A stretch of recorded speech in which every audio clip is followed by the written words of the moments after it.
Hello, welcome back. Tactical Tuesday with Johnny Tiger. The date is November 14th, 2023.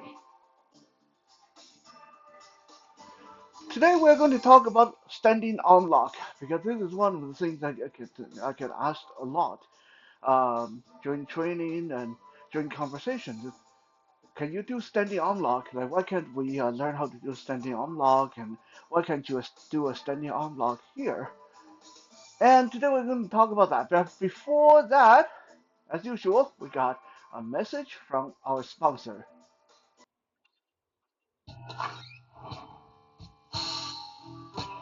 Welcome to my parlor.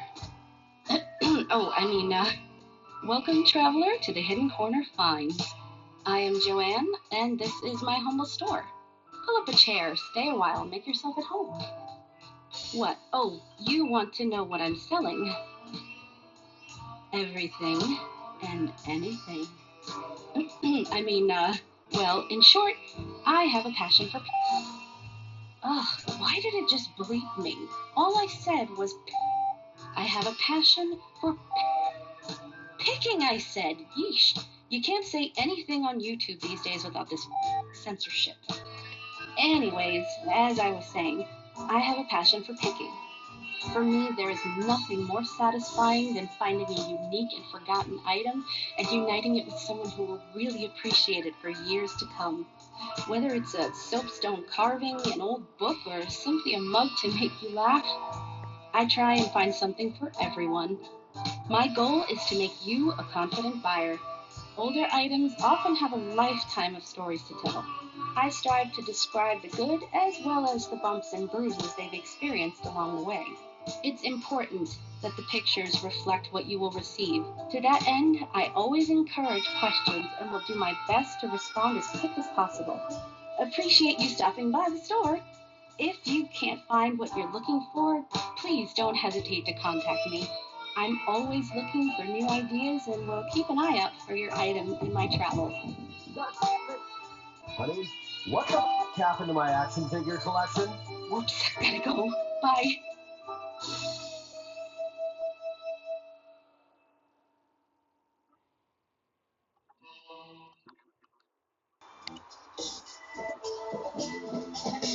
So, standing on lock. We see that in movie all the time, right? Especially Steven Seagal. A lot of Steven Seagal stuff, you see him doing things like crack, crack, like that, right? Really cool. Bend the arm this way, drive the wrist down this way, turn the hand around, drive the wrist down, lock the arm this way, and you hear those very satisfying popping, crackling as the bone joint breaking, and the bad guy is down on the ground screaming, and all the fight is out of them, right? That's just for the movies, right? It when I say a standing arm locks, it's mostly for the movies. The reason is they usually don't work. Or let me clarify that. Standing arm locks only, for the most part, only works if the person you're trying to lock the arm of, the victim, is standing still, letting you do it. Remember that. In movies, the stuntman or whoever that's acting against you, they're supposed to let you do this, right? When you do this, their arm is supposed to lock out and let you do it, right? That's what is supposed to happen. That's what the script wants to happen, which means you're not really working that hard. You're not really trying to lock the arm of someone who's working against you, like it would be in the competition or in the real fight. If the person is not standing still, if the person is not cooperating with you on some level, it's almost impossible to get that standing arm lock to work, no matter how good you are. Now, some people say, well, wait a second. How about police officers? A lot of police officers, they do arm lock or they do this. We see this all the time. They grab the arm, they push the arm behind you, bend you over, and then they lock your arm like this, and then the person is being marched off to the police car. There's a couple of reasons why police officers can get this to work. Number one, they are usually doing this to people a lot smaller than they are. So, if you are doing this to someone who is a lot weaker, a lot smaller, then yes, you might be able to muscle this. You might be able to get a standing arm lock to work. Like if I am trying to do this to some of my smaller students, me being way more experienced, way more skilled, and if I am also bigger, then I can probably get it to work. But even then, it would be really hard work if the student in question is really fighting me hard on this.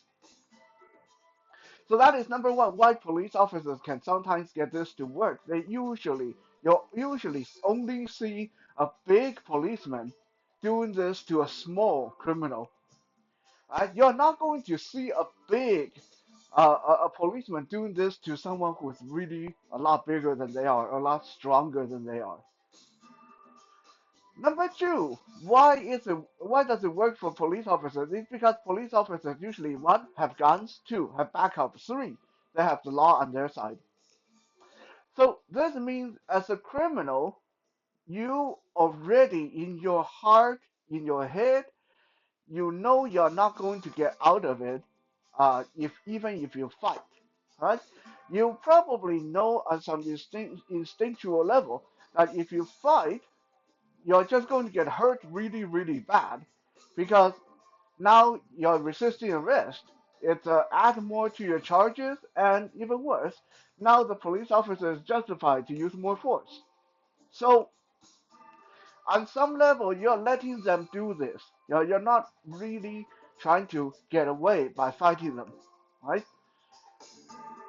So those are the couple of reasons why you'll see this work for police officers. It's not that the technique work. It's that the police officers first, they're bigger. Second, they have guns, they have backup, they have the law on their side.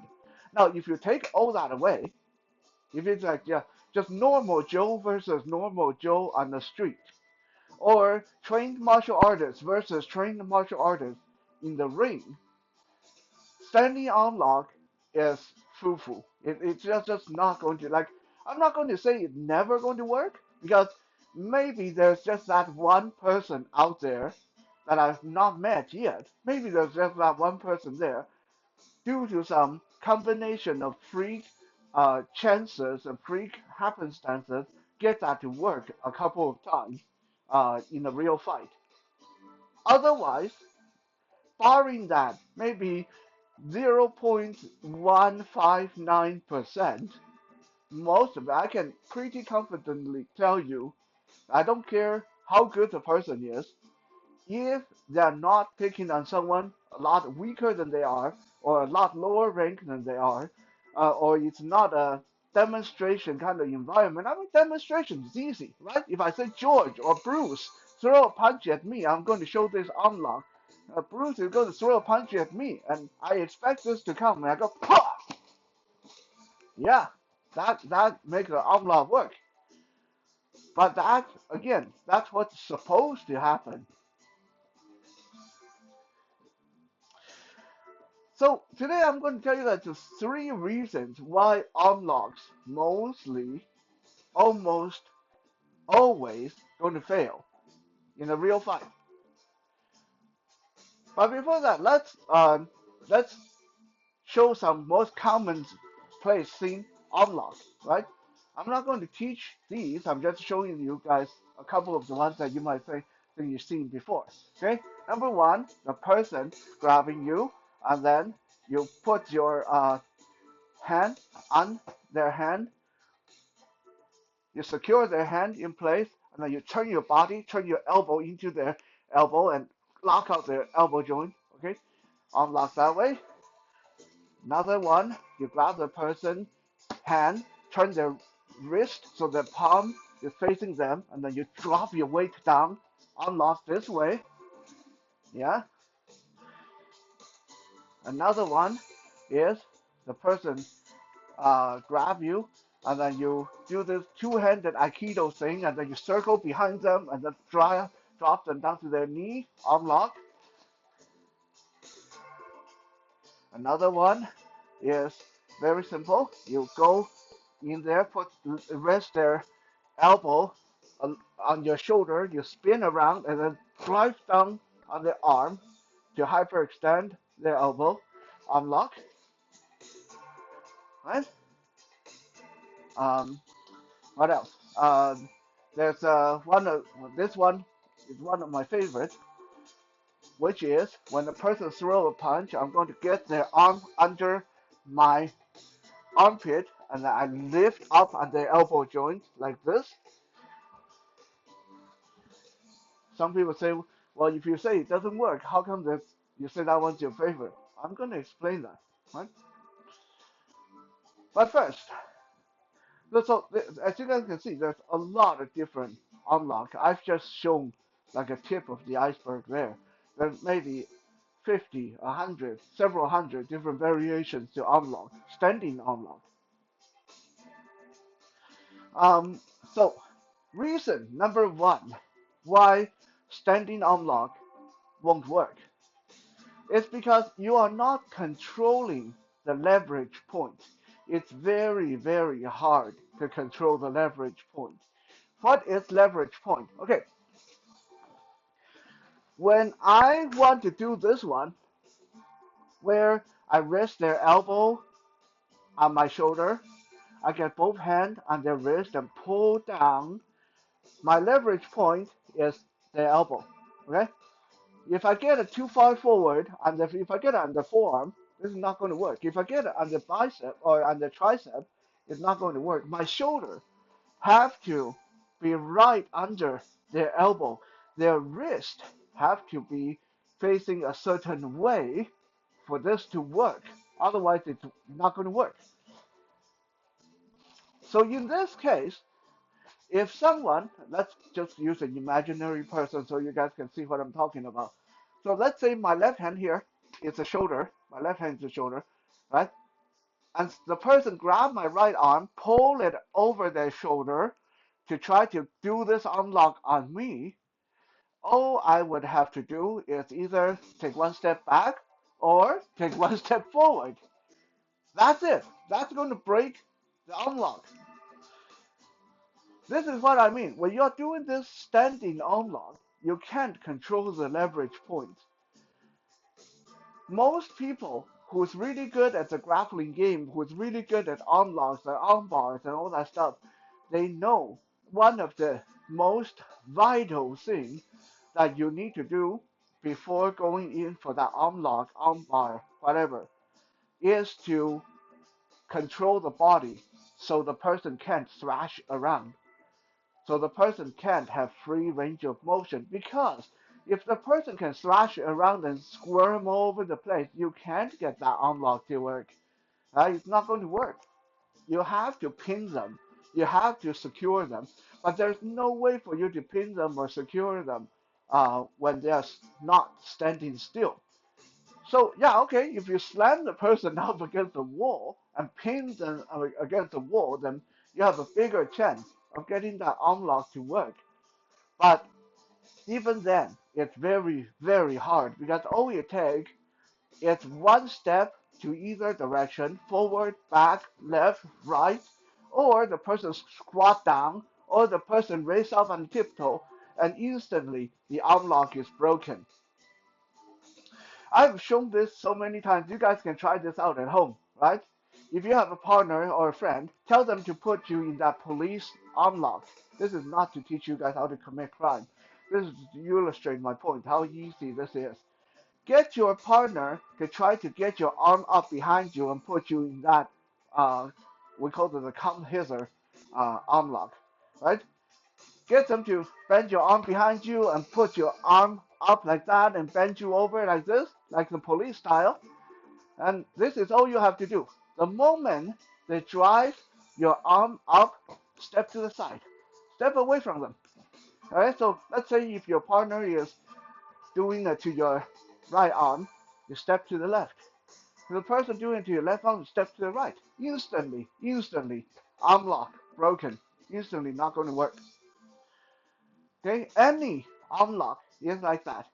Once that tiny shift happens, whether by stepping or changing the stance, the leverage point is gone, right?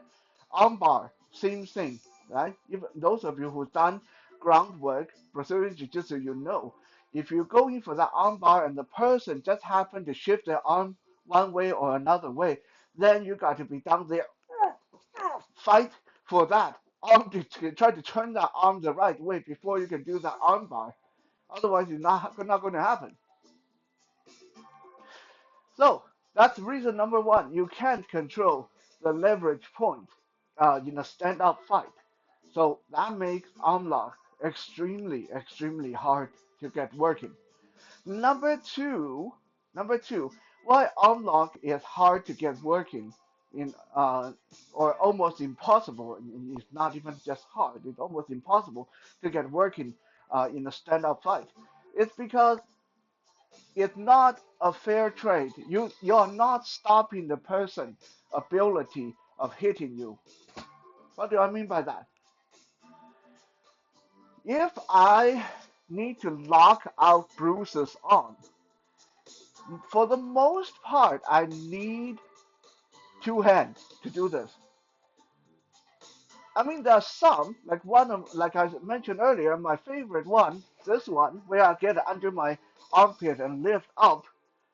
This one, I don't need two hands. I can do it one-handed, right? But this one has its own problem too when we get to point number three. But point number two, in most of the arm lock, you need two hands to get it to work. Otherwise, it's just not going to work, right? If the person is swinging at me, I'm going to need to block with one hand and get the other hand down over there to get that arm lock. Which means, while I got two hands busy to lock out of one arm, I have got two arms involved, and that person only have one arm in the fight. I have no way to block when the person's other arm come into play and start smacking me on the back of the head, or if the person headbutt me, or the person knee me in the groin, right? So it's just not a really fair trade. For me to try to secure that unlock, I'm going to get hit a lot, right? Um, this is just not going to happen. When the person is headbutting you, kicking you in the groin to try to bite off your face or try to grab your eyes while you're trying to secure that one unlock, right? It's not going to work. Number three, while you're standing, even if you do my favorite unlock, which only require one arm, there's still the problem that you can't nullify their size and weight advantage. If we're underground, it doesn't matter how big they are or how strong they are. I can really throw my body weight into it and get that leverage to work. But if we're both standing, if this guy is 6 feet 5 inches tall, the arm is way up here, right? The arm is way up here. So for me to lock this, uh, it's not going to work. I have to go up on my tiptoe, which means I'm not grounded, right? So maybe I can get this to work if I kick him in the groin first until he's bent over and I try to then lock this arm while he's down here. But then all he has to do is take one step forward and stand up straight, and I just lost my leverage point. If you guys watch that, the one of the strongest men in the world, the Mountain, the guy who played the Mountain, Game of Thrones, uh, and he has this video where this Brazilian Jiu-Jitsu guy tried to fight him, where they have a little sparring thing going on. The guy couldn't do anything with him because the Mountain is so strong, so big, right? So in this case, just think about it. If you are standing up and the other person is standing up and the other person is a lot bigger, are you really going to be able to go in and grab his arm and do this arm lock? No. Most likely, all the person have to do is straighten their arm and lift up, and then Next thing you know, you're dangling in the air, right? Even if there's not that big of a size difference, even if it's like me, 5'9", the person 6'2", okay, they are not going to be able to pick me up. But still, their arm is not at my level. Their arm is more like here, up near my shoulder. So for me to block this, it's very awkward. Okay, so which means my standing arm lock is only going to try work if the person is smaller than me. Right? So those are the top three reasons why standing arm lock is more for the movies. It's not realistic. You can't get this to work with actively resisting opponents and stuff like that. Now, some people going to say, well, how about that favorite one that you say is your favorite? If it doesn't work, why do you say it's your favorite? Well, because I know it doesn't work. So what I do is I'm not doing this for unlock. I'm not going to do this unlock when I trap the person's arm and lift up on the elbow. I'm not doing this to achieve an unlock. I'm not doing this to break their arm or get them to tap out or anything. I'm doing this more as a distraction tactic. So when I do this, lift up, it buys me 1 second of freedom to do whatever I need to do because there's going to be that one split second where the person like I can't pull my arm out. Yeah? It buys you that much time. Okay, so when I do this in a fight, when I trap this, that's what I do. That's all I do. I'm not going. I'm not doing it for the unlock. I'm locking the arm, go in, get a few quick cheap shots into the face, spin out, and distance myself. Right? That's all. I'm using it as a distraction tactic. I'm not using it as an arm lock. Arm lock.